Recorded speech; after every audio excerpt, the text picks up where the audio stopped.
Okay, everybody, what is the date today? Today's December the 21st, 2021, and I thought I'd tell you a little story about my arm wrestling. I'm kind of a legend in the Sampson family when it comes to arm wrestling. I think it probably started back in the 6th grade in Mr. Leroy Urie's class. We played tetherball and volleyball and basketball. He taught us how to dance, and somewhere along the line, he taught us how to arm wrestle. I didn't know I was as tough as I am, but I turned out to be the champion arm wrestler in the 6th grade. That went on through junior high. I was never beat, except we had a teacher named Mr. Marble, who was a professional wrestler. He was only about 5'8", but he was a stocky guy. And he came to school to teach one time, and we had him come down to the gym, or down to the shop class. We had a 80-pound anvil, and we were all trying to lift that thing like that, and I could just barely get that thing up like that and down. And I'm in the 8th or 9th grade. He came in and we asked him to see if he could do it, and he just went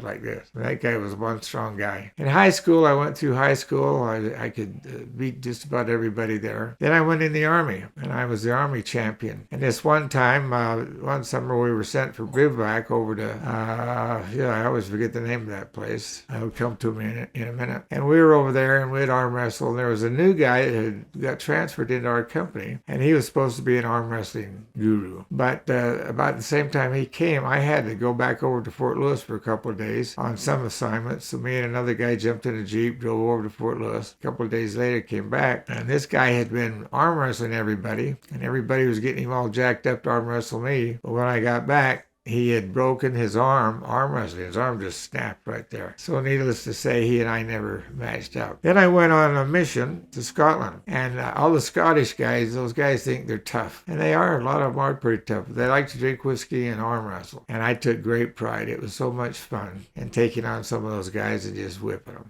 So arm wrestling has been a big deal in my life. Then when we came home, we went to the London Temple. We were down there for 2 or 3 days. And I arm wrestled a couple of guys and beat them. But there was a new elder that had just come. I had never met him before. He'd just been on his mission 2 or 3 weeks before it was time to go to the temple. And he wanted arm wrestling. So I did my old Muhammad Ali thing, and I intimidated him, and I just, frustrated him. We arm wrestled, and he was tough, but I beat him. It took everything I had to beat him. He said, "Wait a minute, you cheated." I said, "I didn't cheat. I beat you fair and square. Here's all these witnesses right here." And he wanted to do it again. I didn't want to do it again. He might beat me. And I didn't want to leave the mission field when I'm being whipped. So I said, "No way. I beat you once. You have to fall back at the end of the line." Now, I tell that story because I received this little book where you can order just about anything from pencils to scarves to neckerchiefs to shoes to boxes to anything. And I noticed when I looked at the back of it, this is what it says right here.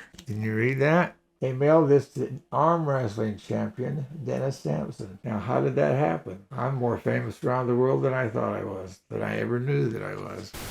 Today is December 28th, 2021. I think it was last week I told some arm wrestling stories, but I forgot one that Carolyn wanted me to tell. In 1972, I was transferred to Kalispell, Montana with the Seminary and Institute program, and we had 5 of us, I think, 1, 2, 3, maybe there were 6 of us in Montana. There was one guy in Coeur d'Alene, Idaho, and then 2 or 3 in Spokane and into Central Washington. So I think there's like 17 or 18 of us all together. The guy in Missoula, though, was a loudmouth. His name was Lowell Parrott. He was a Canadian, and he was always mouthing off how tough he was. Never been beaten in an arm wrestle. And his brother was the Royal Canadian Mounted Police, and he was tough. And so I guess he thought he had inherited his brother's muscles. So I put up with that for about 2 years, and one day we were in the rec room there in Spokane, in the place that we stayed, and Lowell was bragging about arm wrestling. He had never been beat in his life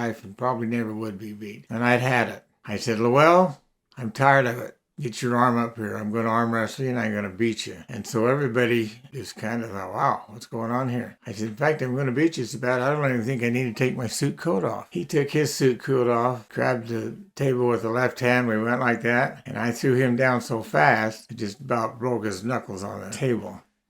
He was so shocked, and everybody scattered. I think they thought we were going to have a fight. And I thought for a minute Lowell was probably wanting to fist fight me, which would have been just fine. I was sick of him anyway. And he said, "Wait a minute, you cheated." I said, "I didn't cheat." So he wanted to do it again. I said, "All right, you ready? You asked for it." Boom. I took him down so fast it just made a head spin. Everybody did scatter then. They all went back. We went back into our classes and did what we were supposed to be doing. Now, I don't know why I was born so tough. I mean, I've been beaten before, but they're by bigger people. And it was fun. Lowell was about 6'3", 6'4", 220 pounds. He thought he was pretty tough. But I think even in my condition now at 150 pounds, I could probably still beat the guy. So that's the end of that story.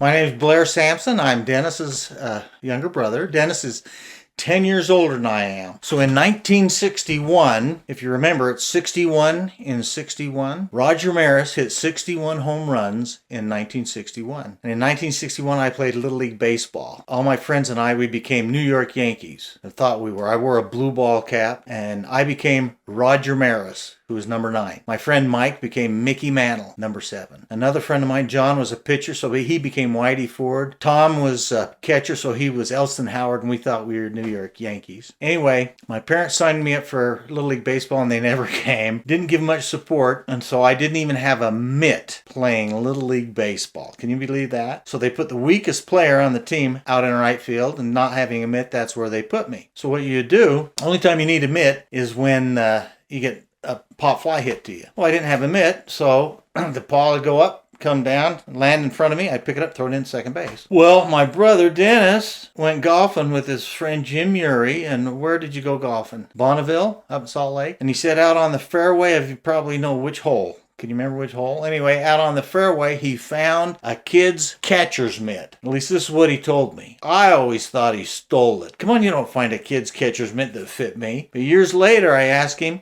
where'd you find this? Where'd you get this? And he's been a bishop twice. He's been a stake president, so I figured he's not going to lie to me. Told me the same story. Found it out on the fairway. So I believe him. He found this catcher's mitt out on the fairway. And it was just a round catcher's mitt. You couldn't even close it, just indentation in it. And so I had this catcher's mitt out in right field. So when the pop fly came out to catch, I'd go to catch it. It hit the catcher's mitt. You couldn't close it. It'd bounce out on the ground. I'd pick it up, throw it in second base.